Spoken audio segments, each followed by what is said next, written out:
Welcome to The Voice of Retail. I'm your host, Michael LeBlanc. This podcast is brought to you in conjunction with Retail Council of Canada. On this episode, Tal Zvi Nathanel, CEO of Showfields in New York City, returns to the podcast to catch us up on how the thinking that created the most interesting store in the world has adapted to the COVID-19 crisis. We talk about key foundational principles that helped them navigate the early weeks of the crisis, their pivot onto online, and now with their store reopened in New York and pending in Miami, what his retail concept focused on experiential retail looks and acts like in the COVID-19 era. Next, from Washington D.C, Dan Pink, New York Times best-selling author of 6 provocative books about business and human behavior, is my special guest. Dan and I catch up after meeting over 10 years ago and talk about the trends and threads of narrative that he was thinking in the time before and how the COVID-19 crisis has changed retail, business, society, and how we work potentially forever. First, let's check in with Tal from Showfields. Tal, welcome back to the Voice of Retail podcast. How are you doing? Good. Thank you for having me. Well, it seems like a long time ago in a galaxy far, far away, you and I were at the NRF show in New York in January, the endless aisles of the NRF show. We had a great discussion back in January. That seems a little ways ago. So why don't we start, so to speak, at the beginning for my listeners who maybe didn't have the chance to listen to that podcast. And that's a good one to listen to. So for anyone who hasn't, go back in the archives and check that out from January, early February. But could you give us, Tal, a sense of who you are and your journey and right through to the concept that was Showfields, that is Showfields? Maybe I will actually start with Showfield, right?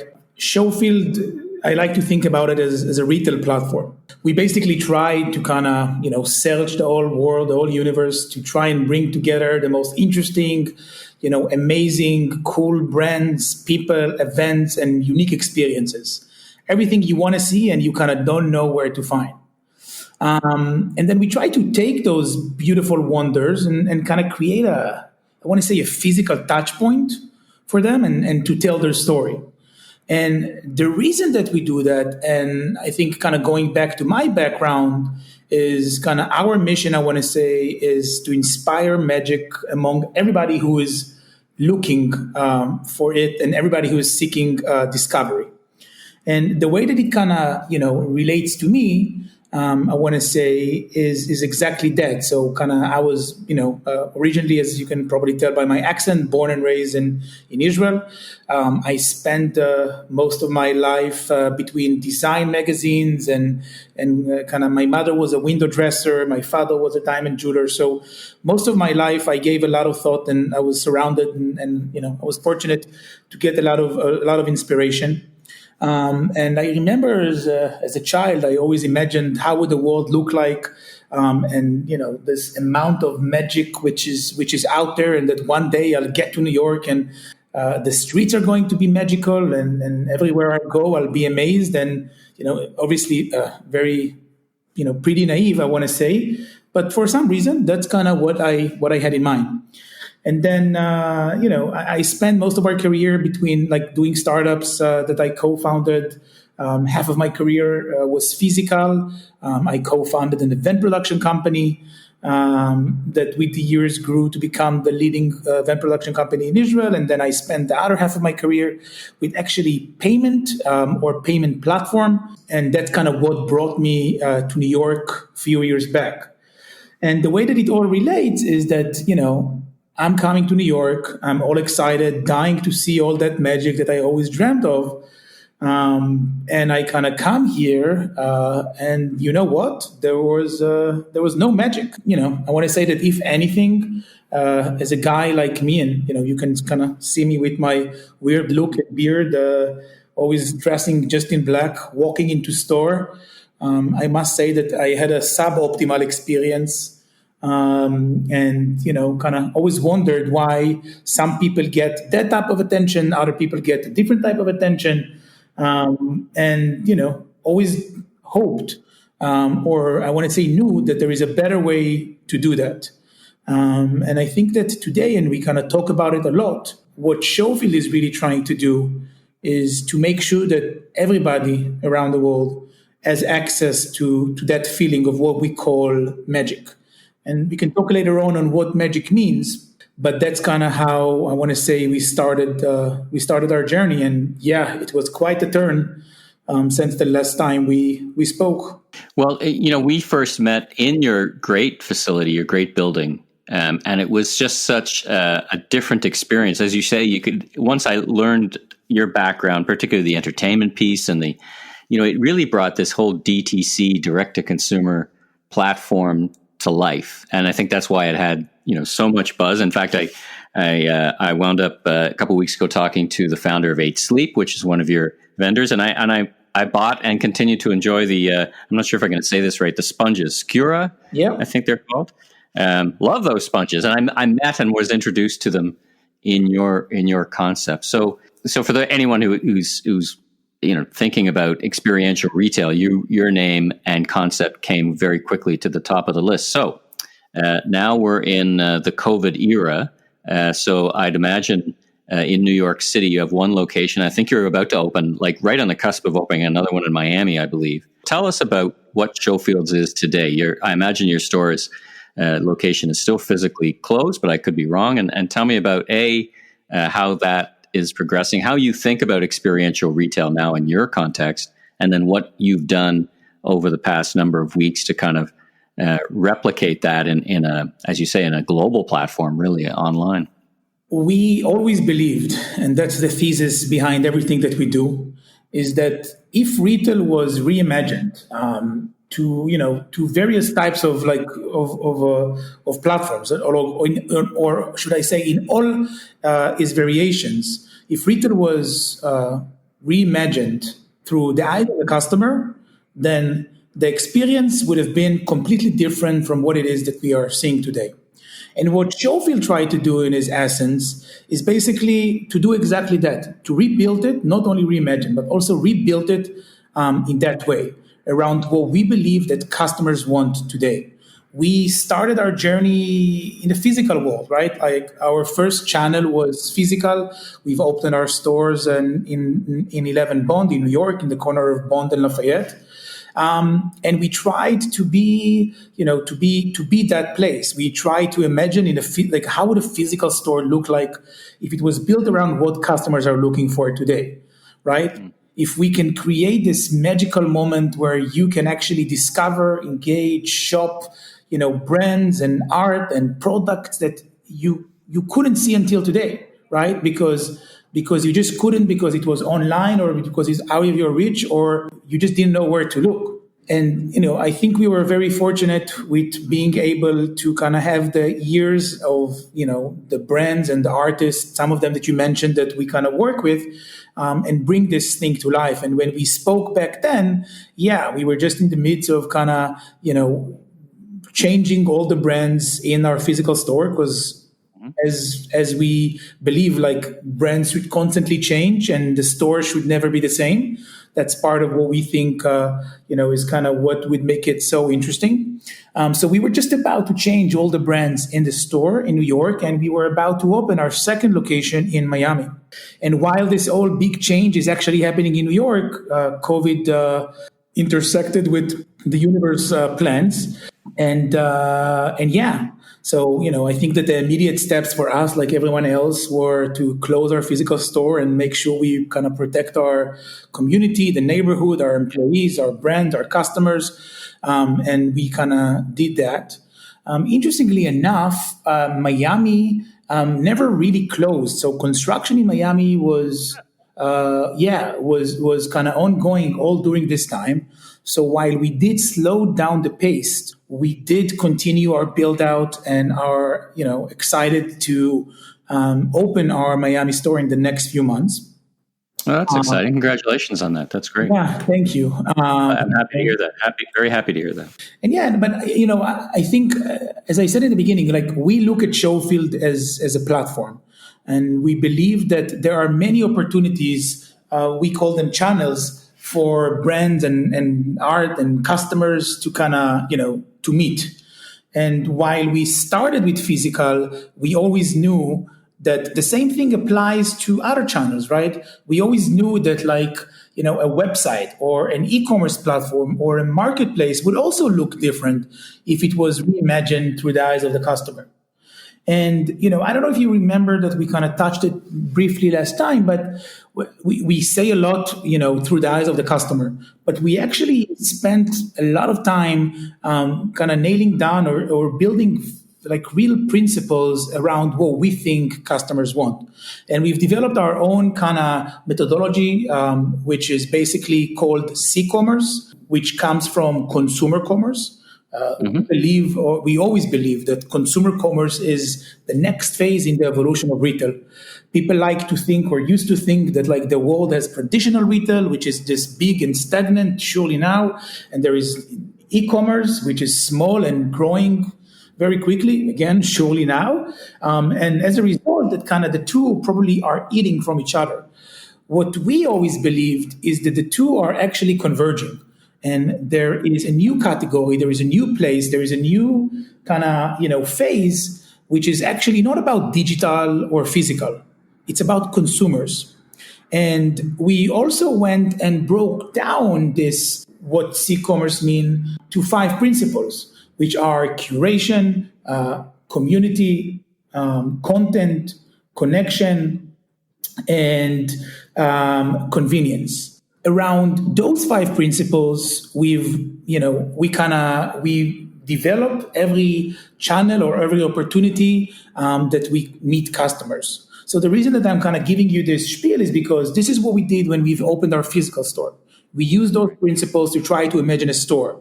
And when we asked ourselves, okay, great, so now our stores are closed. So how can we still do that? How can we still bring magic to as many people as possible?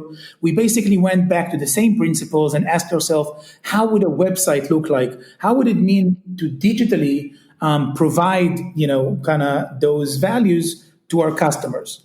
That's why, many people ask me, how did you pivot or, pivoted around COVID, where the reality is that it's very sexy to say that we did, but the reality is we didn't. The reality is that we always planned to launch later this year our digital kind of, I want to say front, in order to do the exact same thing. And the only thing that we did is reprioritize our efforts because now we could, because our physical stores were closed. But, early on in March, I think that I'm happy to say that in an heroic effort of our team, we've launched our digital marketplace and try to bring magic to people who can't physically come to our stores, which at that point was everyone. A great thread of the conversation to anchor what you do, what you had physically, and the 5 principles with what you did online. And it's an interesting insight into, your concept and the team, the C-commerce. Is there anything about those 5 principles that in your mind is different now than as you thought about it pre-COVID? Is, one of the things that, I talk to retailers about is the safety, right? Whether that's, safety in the physical sense, that's also safety in how people are feeling. Is that too low a bar? Is that something that adds a 6th element? Is safety and well-being? Do you think that is something that you want to, when you open up Miami, when you reopen New York, how do you conceive of that as a brand element or as a function within your model? To be honest, I don't think that there is a 6th, there is a 6th principle. I think that, we spoke about it earlier, but the way that we see it, and for example, our strategy right now to approach the reopening of our stores, which is happening this week, our strategy is, to establish a baseline. We kind of keep track constantly about every recommendation that the city of New York, that the CDC is giving. Everything that kind of needs to happen will happen, and we are going to be best in class in follow every guideline or every instruction possible. But I spoke to dozens of retailers along the last few months, trying to kind of strategize together and understand how people are experiencing this. And what I can tell you is that 99% of everybody out there are planning to do the exact same thing. Now, my point is that the only thing that has changed, and that was, is basically the baseline. there is a new baseline. And this baseline is all those precautions and all those measures that we need to take in the situation of the world today. But for me, like magic or like what people like to call like, experiential retail, it always started after the baseline. So the baseline used to be different, and today there are many, many, many other, different things that we need to take into consideration, and we take all of them extremely, seriously. But like again, I think that the zone that we are trying to operate, the place that we are trying to kind of give people what we think that they're missing, is always from the base point farther, from what is the base right now to what it could be. So yes, there is a completely different baseline, and I want to say that I actually think that it probably brings with it like a lot of new opportunities, and and this is kind of how we look about it, right? Like if you look at those those 5 C's, right? Part of them are community. So what does it mean, community, in a post-COVID universe is the question. What does content mean in a post-COVID universe? That's the question. What does convenience in a post-COVID universe means? Like that's basically the question that we are asking. But I thought one of the sixth elements would have been curbside to be fun about it. Walk us through what we could experience if we walked into Showfields next week. I'll add one layer that we are kind of missing, right? So, and then it was like it would tie everything together. So, as we launched our digital platform in the beginning of in early April, I want to say, we basically said, okay, let's bring all of those let's bring all the wonders of the physical store to the digital front. Let's bring customers convenience by, for the first time, aggregating many direct-to-consumer brands into one platform and allowing you to have centralized checkout, right? One cart where you can have many direct-to-consumer brands. Let's give like, what if we give you a very curated perspective and allow you to have a very clear voice on what we think is interesting, and to curate for you the most, artistic, innovative, mission-driven, well-done brands in the universe. And then on top of all of that, we actually said, okay, that is great, but what is the magic of physical? What is that one thing that physical have? And for us, it was this human connection. For us, it was the ability to relate to a person. It was the ability to physically, face-to-face, talking to a person, get their perspective. So when we said how would Showfield look online, like that's the first question we started to answer. And so as we launched our platform and its core, we've launched a layer that what we call curations.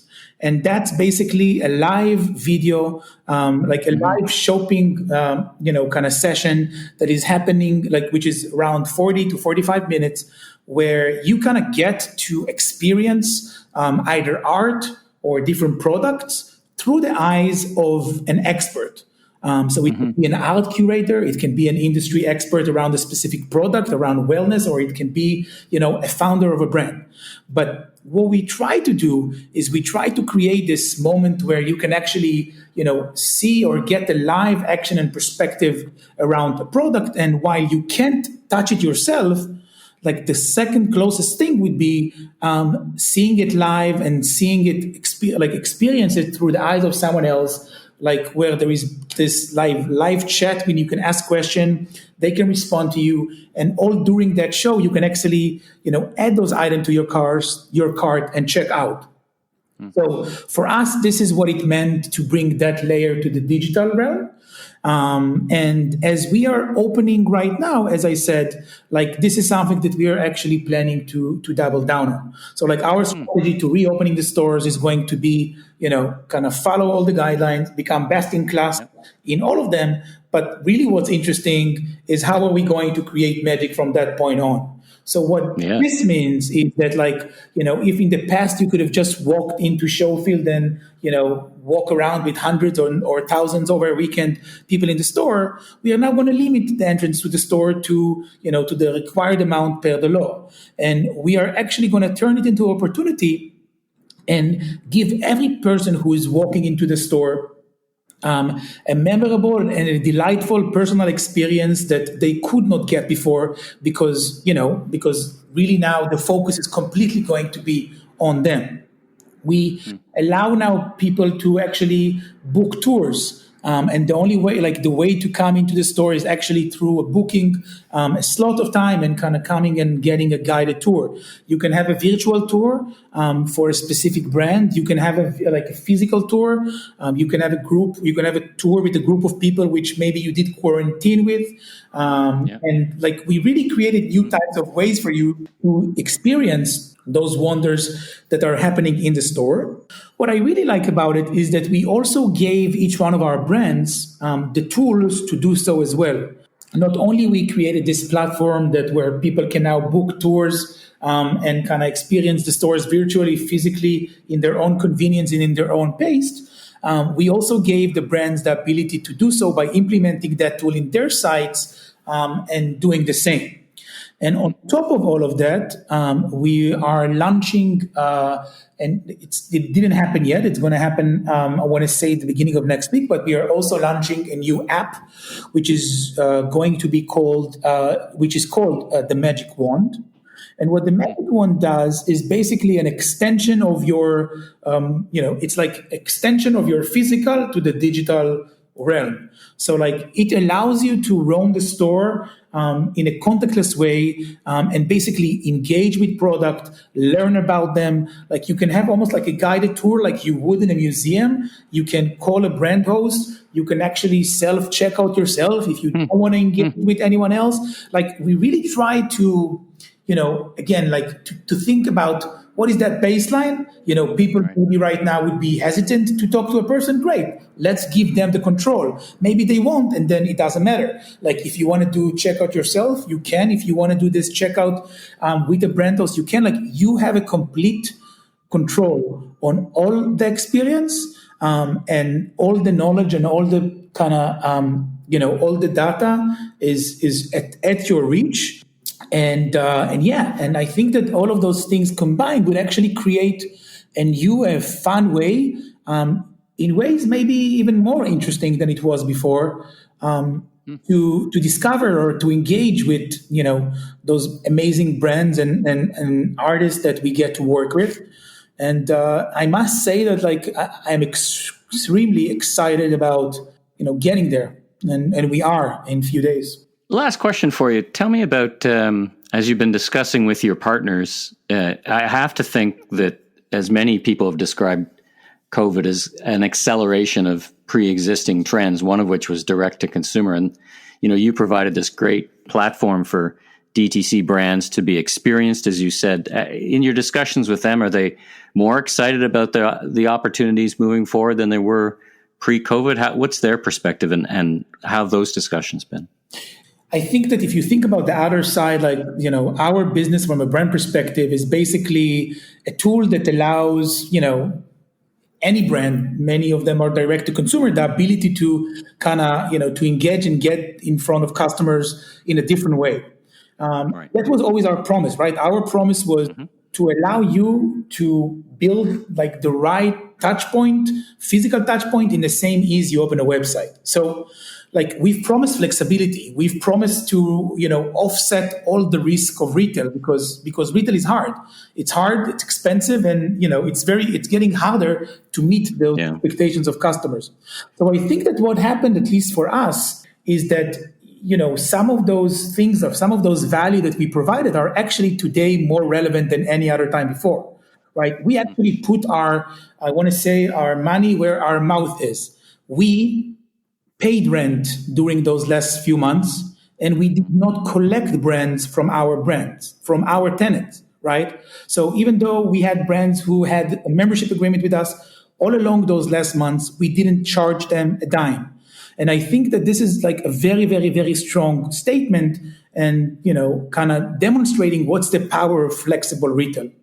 And I think that what we are about to see in the next few years, actually, is that more and more and more brands, and not only the emerging ones, even bigger brands who are planning to open 5-10 stores in the next few years, are going to see the value of any of a flexible solution. Like, why do you need to commit to 5-10 years if you're not 100% sure? Why do you need to commit to a market?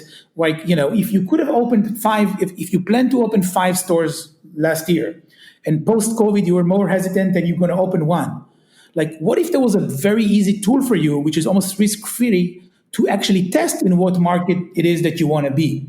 So my point is that I actually think that, like, what we see across the board is that flexibility is more important for brands than any other time, from any other time in the past. And another thing that I would say is that we talk a lot about the fact that the easiest part in retail is the space, right? It's like, it's like it's like there is more space than ever, right? I guess available. The hardest thing about doing retail is actually to meet the expectations of today's customer. And I think that this is actually more relevant than, again, any other time before, because those expectations have now changed and are now very, very, very hard. They require a lot of efforts to meet. We spoke about safety earlier. Even like meeting those expectations is a very, very, very heavy lift on a brand. And the fact that we have the ability to implement protocols of cleaning every hour and deep cleaning every day and having all the right infrastructure and giving the ability to have virtual tours, to have virtual shopping, to have the ability to, go live on the spot and learn about the product that you want from your house at that moment instantaneously. Like, all of those stuff are magical, but are really not in the fingertips of many of the brands out there.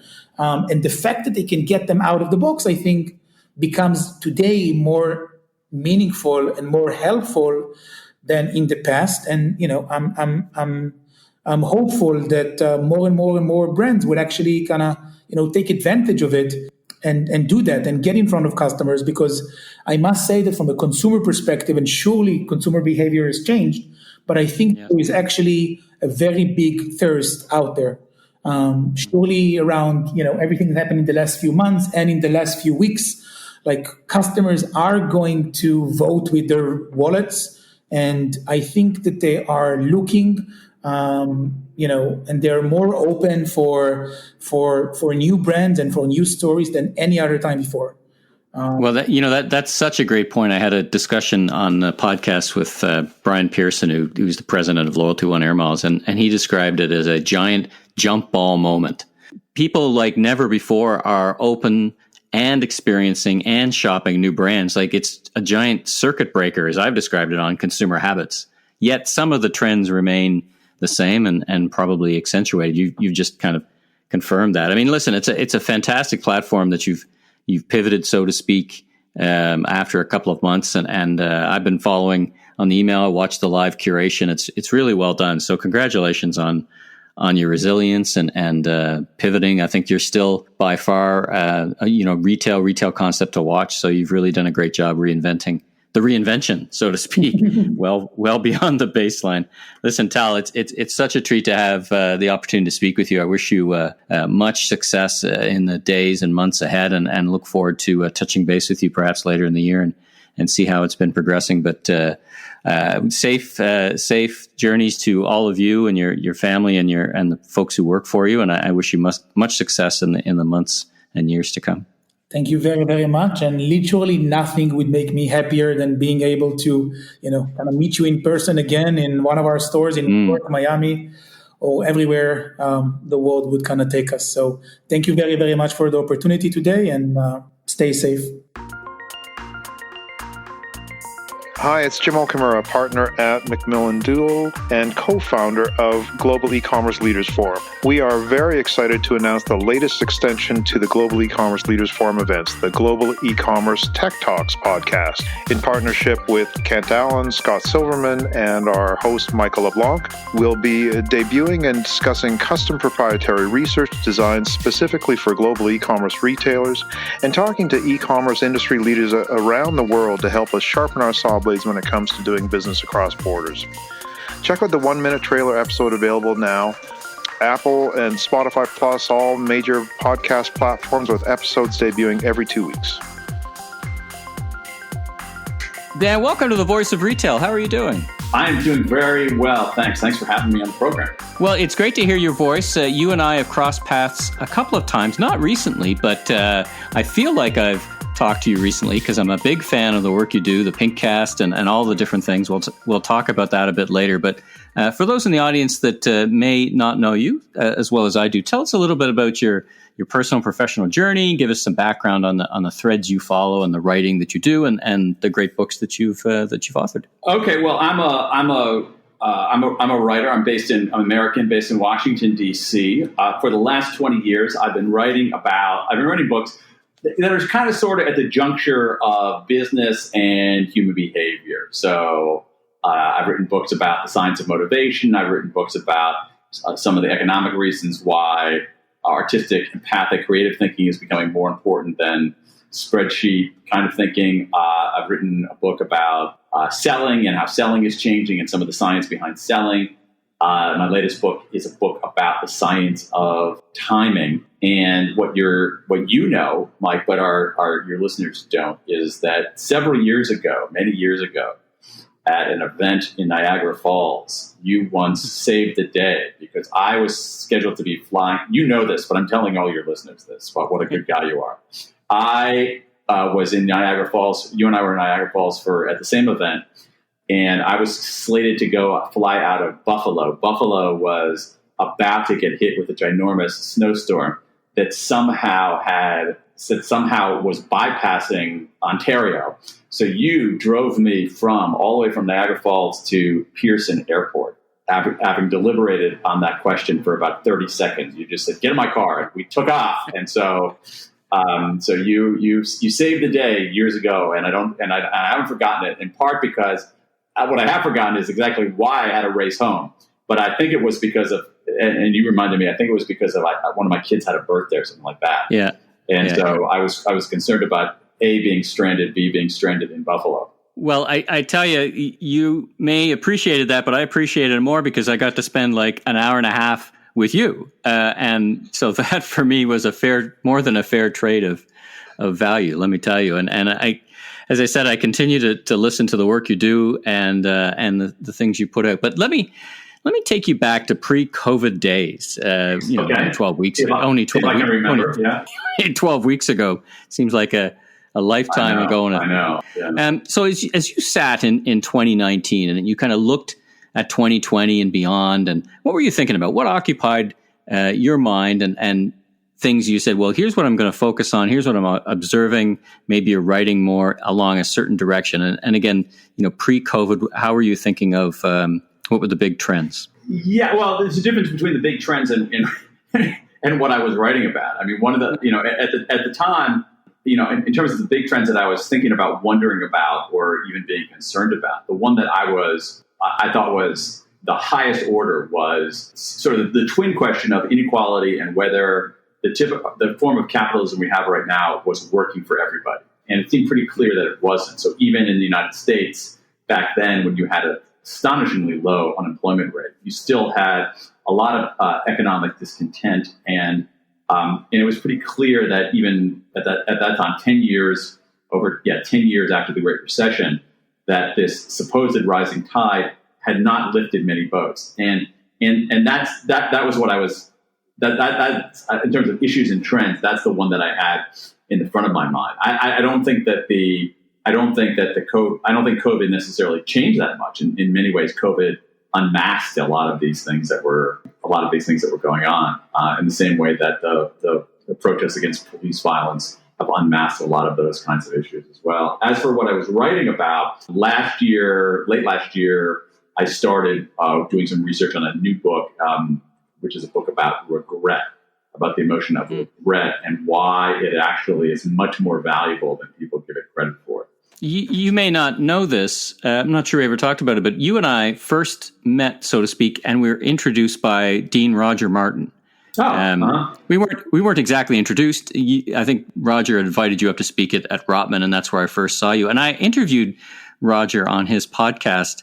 On my podcast, and he's got a new book coming out in the fall, and he picks that same on democratic capitalism. That's right, which is a lifelong pursuit for him. I mean, he picks that exact same thread up about this efficiency, drive for efficiency, and that capitalism just isn't working. Not just equality working for everyone, but he just points out those same threads. So have a listen to that. I mean, I think the two of you are well aligned. So So these are the things you're thinking about, and I guess in some ways my question is now that we've had this COVID era beginning, and we've seen tremendous upheaval in the U.S. in the past couple of weeks, not related to COVID, but related to all those other things. What has changed and what's been amplified? I think you've answered the amplified question, but what's changed in the way you look at things based on the past 12 weeks of experience, and then looking forward to, however long we're going to be stuck in this COVID era? How are you thinking about that? It's a great question, and my real answer is that I'm not entirely sure. And I'll tell you my thinking process if you want to even give it elevated to that level. So I'm always skeptical of claims anytime anybody says this changes everything. So I approach that with some skepticism. Here, this might be cataclysmic enough that it changes a lot of things, or that it ends up accelerating and deepening trends that were already in place. And so, with regard to retail, I don't think it marks the death of retail, but I think that retail, as you've talked about, as many of your listeners are actually doing, retail pre-COVID had to really think about how to reinvent itself for a world where people could get, goods and even services at the touch of a button. What does retail actually mean? Now I think that question has taken on a greater and greater urgency when people might not be able to walk into physical retail establishments, or might have to walk into them with masks on or separated by plexiglass. Same thing is true more broadly in people working at home. I've been working at home for 20 years, and even last year, it was not radically different. It wasn't like a weird thing, but it was still not the norm. Now it could end up being, for certain kinds of work, ends up being the norm. Let's pick up on that based on the great work you've done around timing and your just personal experience. I mean, one of your earlier books was a Free Agent Nation. Was that 100 years ago? One of your one of your earlier books just kind of foretold in many ways this kind of gig economy. I mean, if you wanted to reissue the book as the gig economy, it's pretty much chapter and verse, right?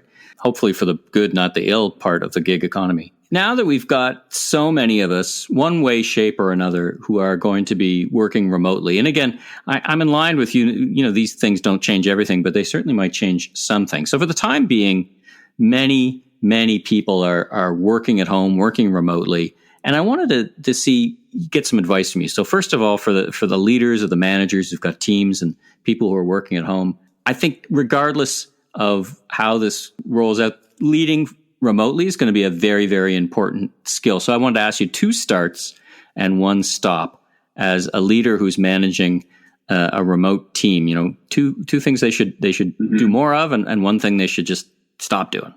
Even now, even though we're into this, I still think, especially with COVID, there is still a large layer of uncertainty.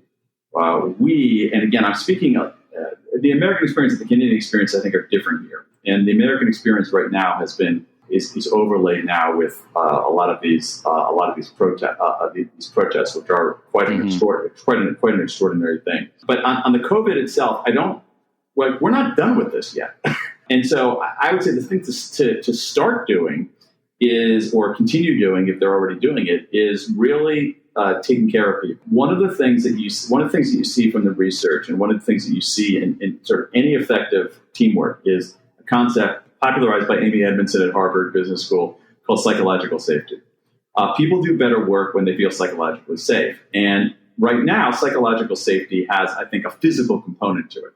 So are people feeling safe? Are people feeling physically cared for? Are they feeling psychologically safe? Have you, as a leader, been able to say, I've got your back. We're going to do everything we can. I'm being transparent. We're going to do everything we can not to make sure that anybody falls through the cracks here. I think that ethic of care is one thing to start doing or continue doing. It sounds superficially, quote unquote, soft, but there's a lot of research showing that establishing that psychological safety is one of the most effective things a leader can do in the long term.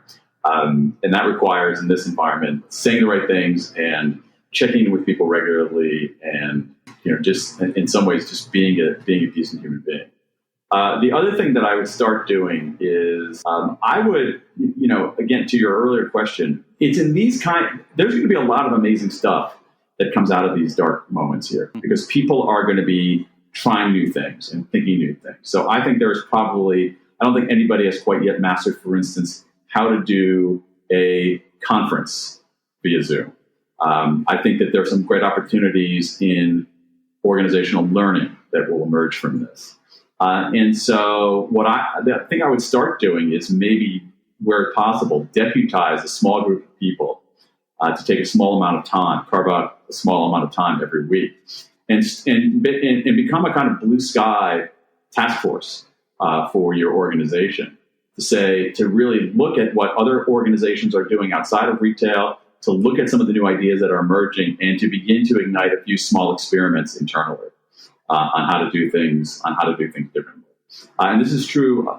I really do think that some really, really great ideas are going to emerge from this. And the way to capture those is to essentially deputize a small group of people and make it part of their job. My friend Carl Boutet, retail strategist, has called this time the Great Acceleration, and I think you're hinting at that. And we talk about it in retail. You touched on it.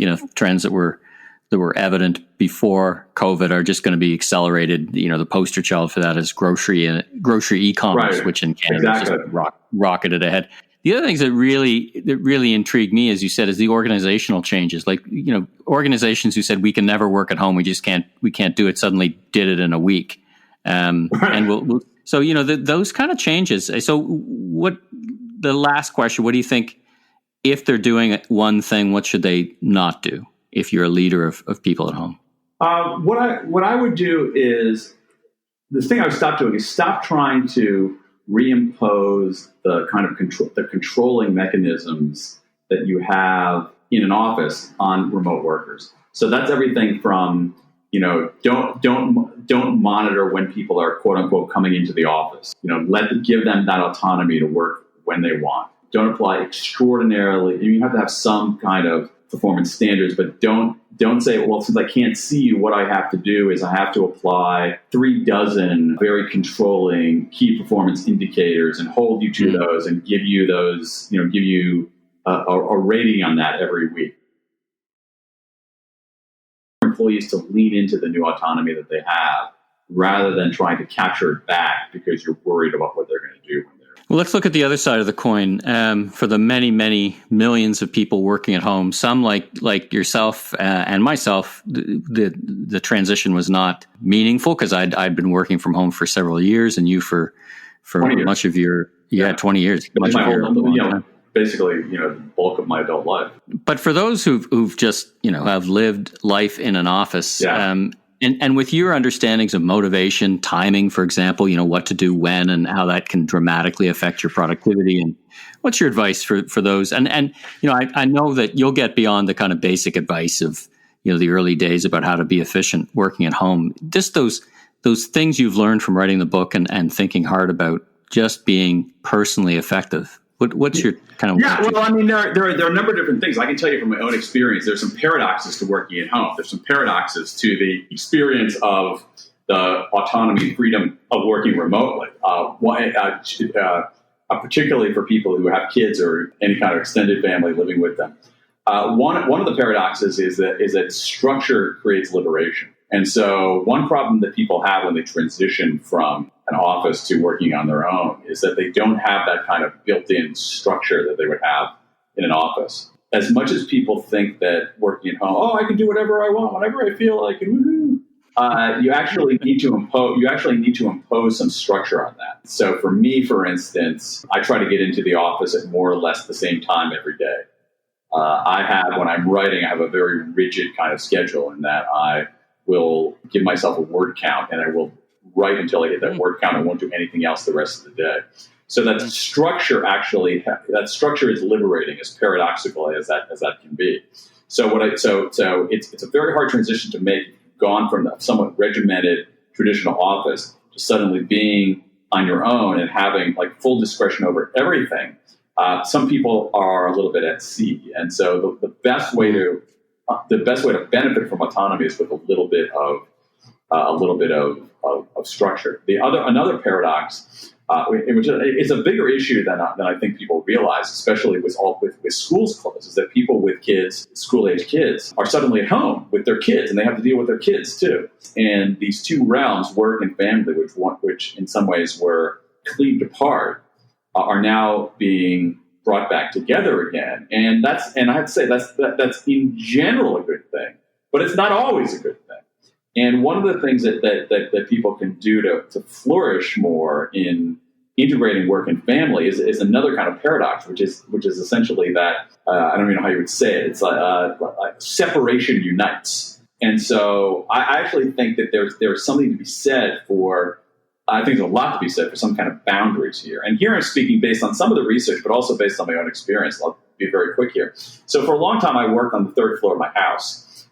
When I first started out, because when I first decided to work for myself, I wasn't sure whether I'd be doing this for 2 years or 5 years or 10 years of the rest of my life. And so we just cleared some crap out of the attic of our house, and that became my office. And having an office inside of the house, even on a separate floor, was challenging. Like, we had to teach our kids, hey, if dad's on the phone, you can't come up there. But even then, I could hear some sounds, and people knew that if they really needed to, they could immediately walk up the stairs. What I found, then subsequently we moved, and what we decided to do was there's a small one-car garage behind our house, is that we took that small one-car garage behind the house and made that the office. And so now now my commute is 22 steps out the back door. But those 22 steps are very meaningful. Because I love how you know that number, by the way. I've been doing it for a long time here. So those 22 steps, though, are actually meaningful. They set a kind of a boundary between what is work and what is home. And that boundary ends up being extremely important for me and for my family, so that I can be fully present when I'm there, fully present in both places. And the same thing is true with even to the point where I would say on every month, in a given month, I would bring my laptop computer from my office into my house maybe 2 days out of that month. That is, I try to keep it. So I try to keep that in, and I find that having some form of separation and boundary is a way to blend work and family more effectively where that's possible. So obviously not everybody can have a separate structure, but even then, if you have a separate room, or even if you have a separate part of a room, or even if you have a way to put up some kind of small divider, or even if you have one of those desks that has kind of rolls open and rolls closed, something like that. Setting those boundaries is good for your work and good for your family. Well, I think you've accidentally given away the title of your next book, 22 Steps to Productivity at Home. That's actually not bad. It's actually not bad, yeah. Working at home in 22 steps. Working remotely, the 22-step guide. Yeah, that's funny. There you go. Last couple of questions. When we last had that epic car ride, I was peppering you with questions, and one of the questions I asked you is kind of an artificial construct, but if you only had to ask someone you were hiring one question, what would it be? And you answered, are you lucky? And when you think of it, it's such an amazing question, because for those who I didn't win the lottery, so I'm not lucky, but you look at the other perspective, you're born in North America and all those kind of discussions, right? And now many managers are finding themselves hiring remotely, maybe not with just one question, but if you had to put yourself, however many years later, would you still ask that question? Is that your one best question to kind of judge someone's character? That's really interesting. That's a hard question, because in contrast to that conversation, I know a lot more about the research on job interviews in general, and what the research on job interviews more generally tells us is that they're useless. That was effective. That was the traditional kind of job interviews. What's effective are structured interviews where everybody asks, like 5 people. Let's say you and I are working in a company, and we have 4 of our colleagues, and we interview somebody, and all 6 of us ask the colleague, the interviewee, more or less the same questions. So it has that kind of structure, and then we can compare notes on that. The other thing that is actually really effective is for them to for job interviewees to do a sample version or simulated version of the task for which they're being hired. Let's say you're a big retailer and you're looking to hire an in-house copywriter. Well, give him or her some materials and say, hey, can you write this print ad or can you write this digital ad and see what it's like. So that's what I would do. But if I had to ask a question, because I think there's something to be said even for that idea. I like the question. Are you lucky, for the reasons that you articulated very well.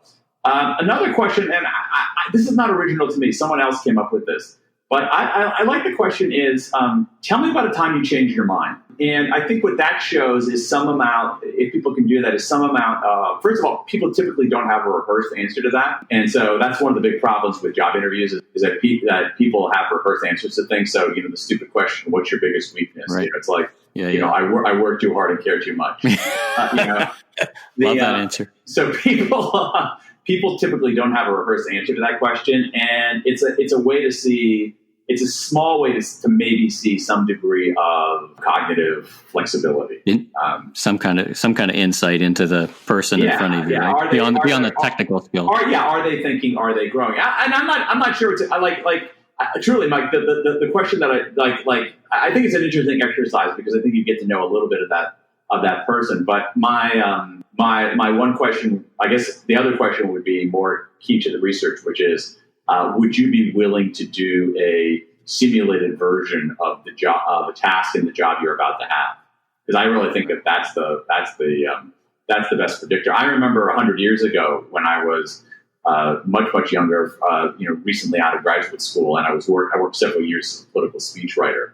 And in some of the jobs, there were job interviews for that, but what they often would do is they would give you kind of like a packet of details and things and say, write a speech for this occasion at this particular moment.